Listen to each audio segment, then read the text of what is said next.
Well, good morning. Welcome to our morning meditation. I am the Reverend Dr. William L. Johnson III, and I'm glad to share this meditation with you.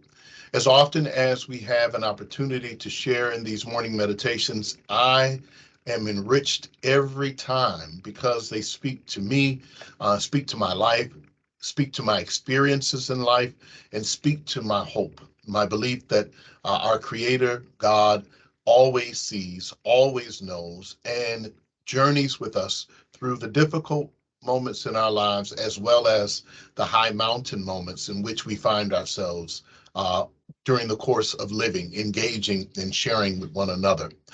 I want to share this message today. I hope, and I use that, no pun intended, that the title of the message will speak to you.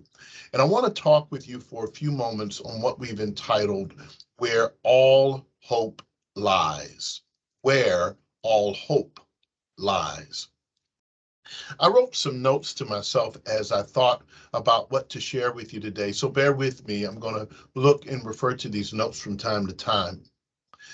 I'm reminded that hope thrives in situations that appear to be hopeless.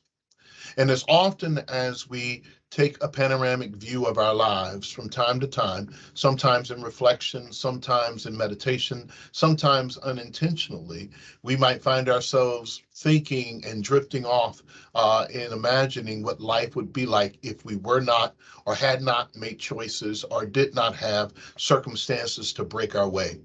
And there are also moments in our lives in which we have found ourselves in places where we have been able to cling to the things that we found to be important, things we could rely on, our jobs, our families, our friends.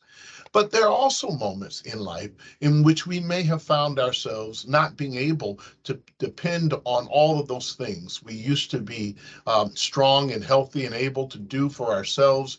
And we have gone through a season of perhaps illness or sickness or trouble. Or we've had family members who have gone through similar situations that have put them down and put them on their backs or made them dependent upon others. And so that those we thought we could depend on and those who depended upon us, life somehow changes on us in the course of our journey. There may have been those who found themselves on a career path that looked like you had it together, or maybe perhaps you pulled your family together, made some choices, built a family, and thought it would last forever, and only to discover that tragedy or some sort of difficulty, maybe a loss here or a loss there, a lost job, a lost family member, a lost marriage, puts you in a place where life proved not to be as hopeful as it may have had in earlier years or earlier times. All of us have had our moments like that, and if we have not, we probably will over the course of living this life. However, I want to talk about where all hope lies. And as I shared with you just a few moments ago, that hope thrives in situations that appear to be hopeless, in situations in which it seems that all hope is gone. That's exactly when hope shows up. It is not a place where you would expect hope to show up, but it shows up in places when it appears that all other avenues, all other opportunities, all doors have been closed, all ladders to climb are no longer available, and you discover that all you have is hope to depend on. That's when hope does its best work. I'm convinced of that. And I want this message to find you. And wherever you are, maybe you're not in a place that is hopeless, but maybe you've come across people like I have while driving down the road, on the side of the road, or on those exits where people find themselves stationed, begging or asking for resources. What must it be like to be out at all kinds of hours in the evening or in the middle of 100-degree weather and not have a place to go or a place to lay your head? Or what must it like to have lost a best friend, a husband, a wife, and to have your heart snatched out from you? What does it feel like to have hoped and been in love and then to have your heart broken? It is in those moments, especially those moments, when you can't find or muster the strength to encourage yourself, that what others do for us is hope us into healing. Yes, I said that. Hope us into healing.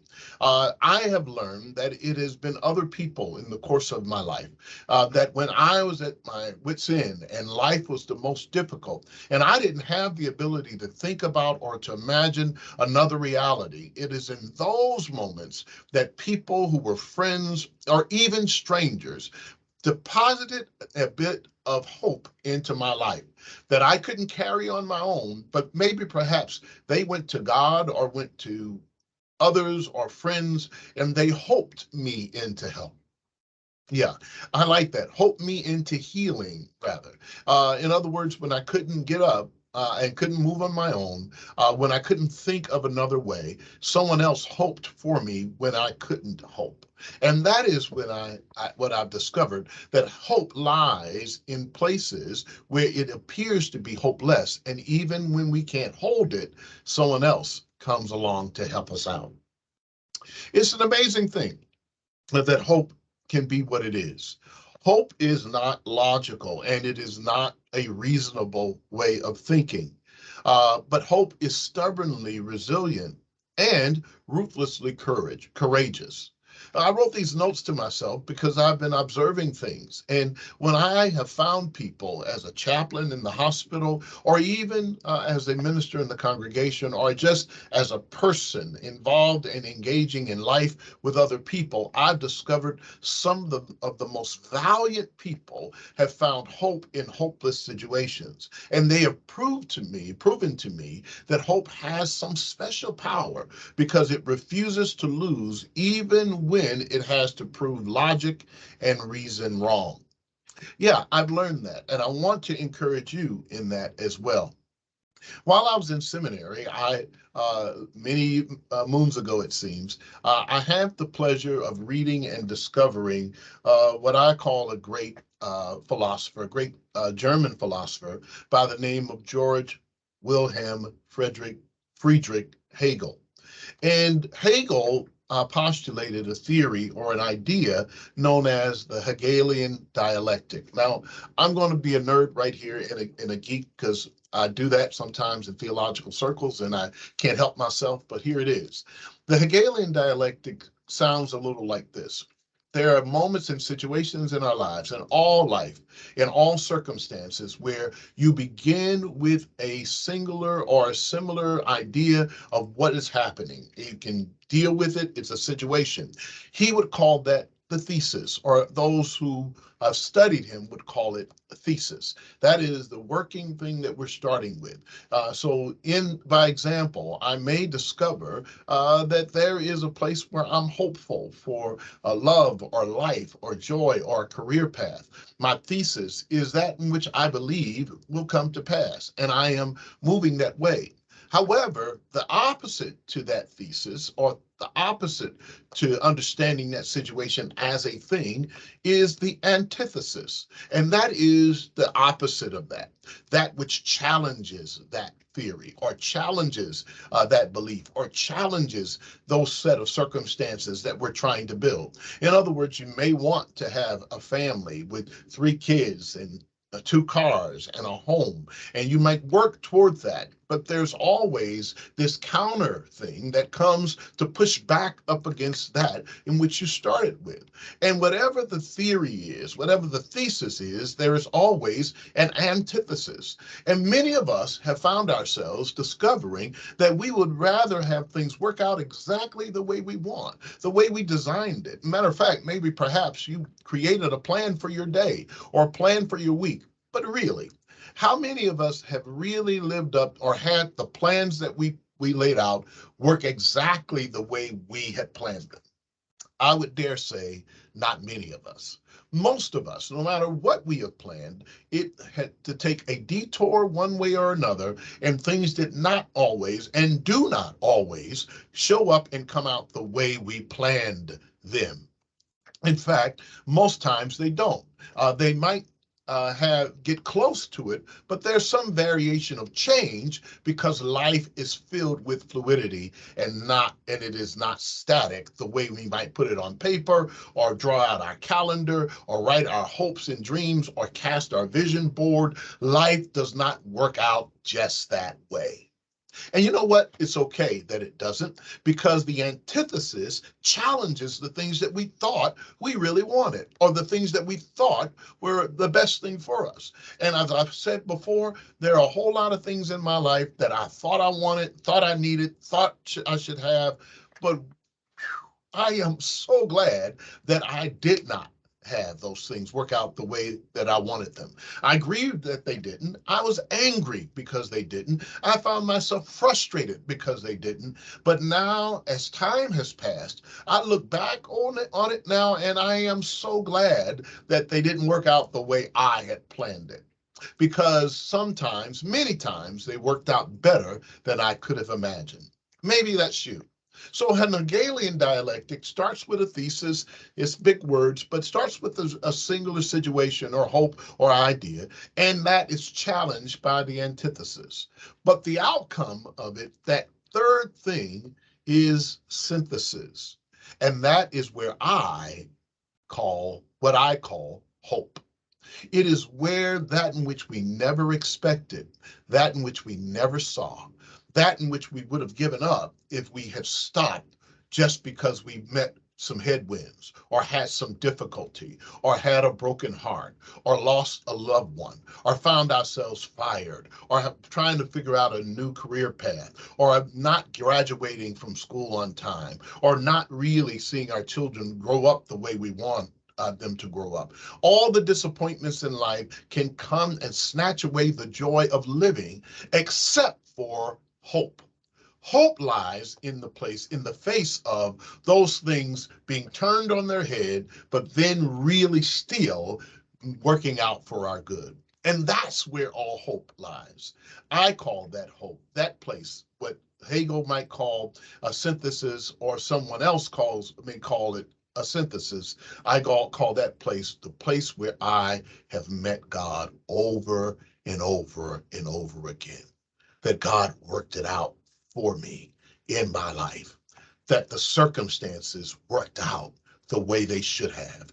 As much as I found myself frustrated and as angry as I may have been, or as disappointed or ashamed as I may have been, even in my own self, I discovered that hope lies in places where nothing else can reach.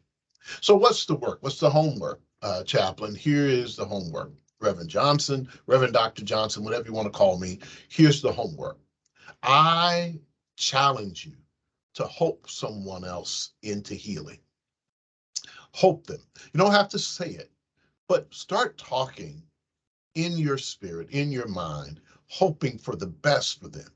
Because I'm convinced, as a good friend of mine, Julian Pridgeon, would say, that I'm convinced what the world has now lost is the ability for us to hope for the best for other people.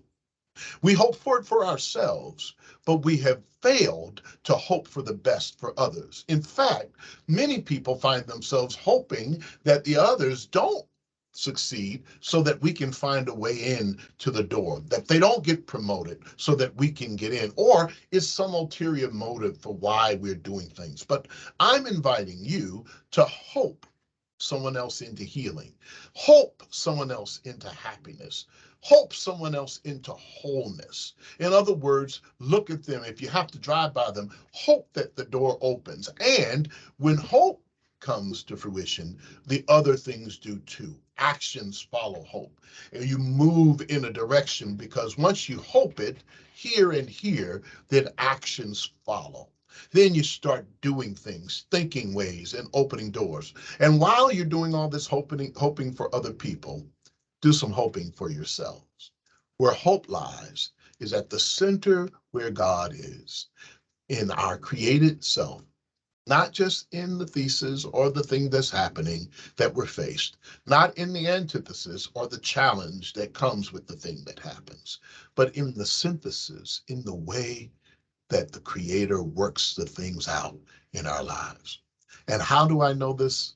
because the track record of our past history tells us that we're here because bridges were built behind the broken pieces of our lives.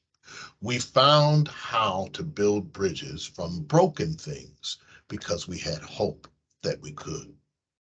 Our former president said something like this: we have to discover the audacity of hope. Hope shows up in places where we think not, in a world full of violence, in a world full of crime, in a world full of anger, in a world full of incivility, in a world that is rife with dark days and dark nights. Hope still shines. So I'm encouraging you. Let it start with you. It's easy to look around and complain that there's no hope, but hope is a personal thing, that you wake up in the morning hoping, not wishful thinking, but hope that is followed with actions for other people, hope for ourselves, and hope that allows God to show up in these places in our lives where darkness has prevailed. Well, I want to encourage you. That's the point here. And I didn't want to go so long, but I'm encouraging you to pass it on. Hope someone in the healing and happiness and wholeness. And you'll discover that they will be doing the same for you. It's what some might call karma, but there's a different meaning to that. I wish I could unpack it now. But I would simply say it's the law of reciprocity. Whatever it is that you put into the world, if you put hope there, hoping it for other people, I promise you it'll come back to you. Have a great one. Enjoy your week and enjoy your day. I'm praying for blessings for your life. Remember, you are loved, you are appreciated, and you are irreplaceable. These messages are here for your inspiration and encouragement because you matter. Thanks again. Bye.